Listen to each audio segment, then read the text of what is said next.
these people who say things like, stop advertising Ubuntu and try to give more exposure to Fedora, because I think even the press tends to treat Fedora like it's a secondary thing, like it's almost a second-class citizen.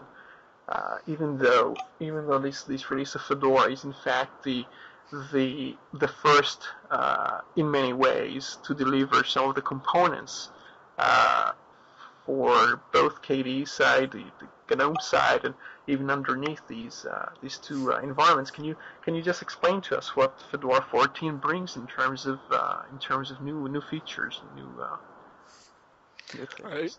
Well, some of the first things you're going to notice is the loading of JPEG images is going to be a lot faster because they've switched to a new library called libjpeg turbo, and in most cases it increases the speed 2 to 4 times faster than the old version of libjpeg that they were using. It uses instruction sets that your CPU provides, such as MMX and SSE2, and there's a new Spice framework, which adds on to the virtualization system. It adds quite a number of features that makes it easier to run desktop virtual machines, such as if you wanted to install a Windows VM on top of your Linux box. It provides drivers, and it makes it a lot faster than it used to be. And KDE 4.5.2 is included. There's a lot of new features in KDE 4.5 that it would probably take a couple hours to explain, but some of the big bonuses of that is WebKit integration. You can use WebKit with Conqueror, and the Phonon multimedia library can optionally use Pulse Audio. So if you have a Pulse Audio distro, it really makes it more integrated.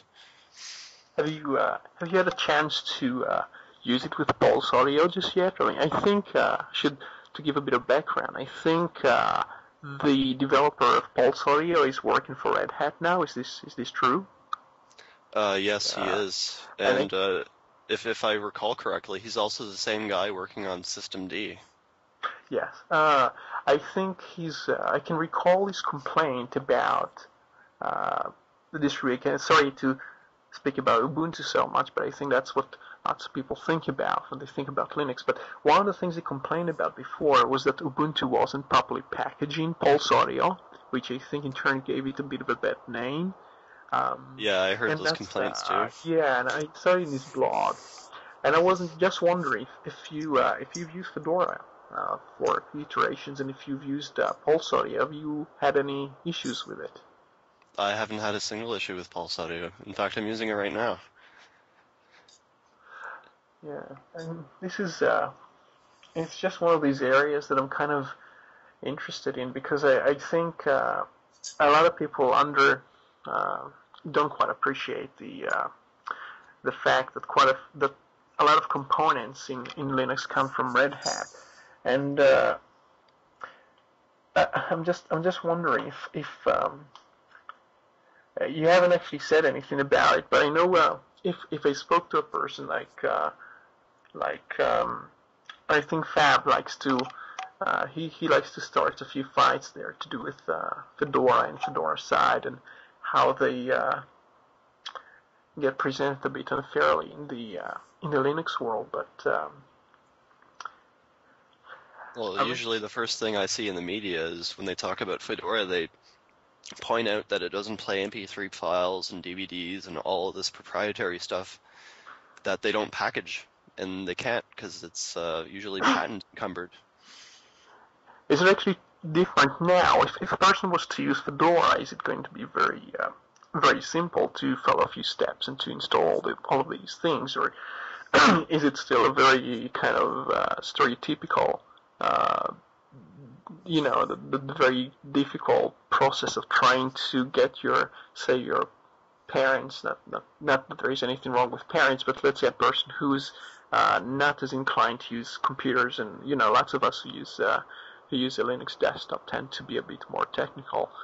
And I think many of us are kind of sometimes afraid letting the parent or the sibling or somebody who's not in computer science or somebody who's not using computer quite as often as others.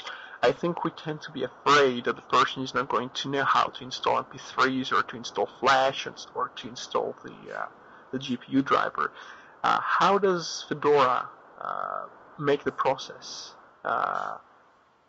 is it something that I can allow, for example, in my family, I've managed to put people on Linux and they're very happy with it. They have no issue. But one of the things I had to do first was to ensure that that they have things set up in a certain way that doesn't confuse them. How does Fedora, if I were to install Fedora for a person who hasn't used the distribution before, can you just perhaps explain to us what's involved in trying to put those codecs in and ensuring the person doesn't care about, patents and OGs and MP3s? That how do we ensure this person is going to be fairly happy and fairly at ease with the computer? Well, it's quite easy to install that stuff if you really want to. There's you have to use RPM Fusion, and you go to theirs website and they have instructions. It's pretty much just like you could paste into command prompt commands, or you could install a couple RPM packages and it adds the repos to your system, and then you just install the packages that give you those codecs. The first thing when I hear about RPMs, I'm just thinking about people using to downloading exe files, and I think that when you mention to a person something like an RPM, you already tend to kind of scare the person away if the person hasn't used Linux before. So I'm just wondering if there is any kind of graphical user interface that doesn't use these jargon, perhaps a pop-up or some window that allows the person to install these codecs and maybe give some warnings, or something that allows them to do it without being too aware of all this terminology, maybe? Not quite, because stuff like that is frowned upon. Like, people don't like the fact that Ubuntu tells you that you can install proprietary drivers. They kind of want you to have to do it yourself. But what I'm pushing for is a way to make it easier to install an additional repo, because there's repos that you might want to add that aren't necessarily evil or have anything that's considered harmful to free software that just isn't bundled. And I think it would be one of my biggest features I keep asking for is a way to add a URL to kpackageKit or to gpackageKit that lets you add that repo. Yeah, I'm just one thing I thought about.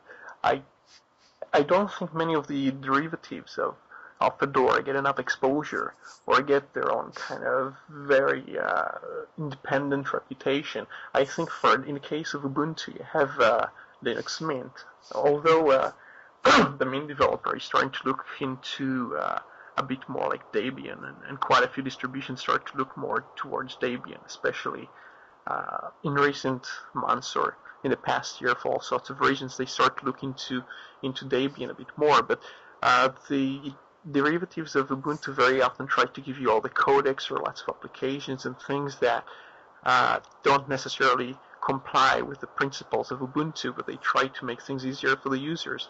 And as far as I know, there was the Omega project in Fedora. I think one of the employees of Fedora, maybe it was Raul, who was trying to create a distribution that's easier to use. Do you know of any distribution? If I want to use Fedora, and I want to use Fedora base, but I want to also give it to a person who doesn't mind things like codecs, and let's say, okay, not trying to educate the person, just trying to ensure the person uses free software on his or her desktop. Which distribution do you recommend that I push to the person or try to install for the person to make it easier for me? Well, it kind of depends, because there's a few different approaches. You could give them Fusion Linux, but what I find is that the developer of Fusion Linux is going a bit too far into the proprietary side of it, and he's adding all sorts of proprietary programs I don't agree with. I would recommend making your own custom spin. It's very easy. You can use tools that are built into Fedora to do it, and you just edit a text file, run a command, it builds a live CD for you. And you could add other repos to it and give it all the codecs if you wanted. That's what I would recommend. Is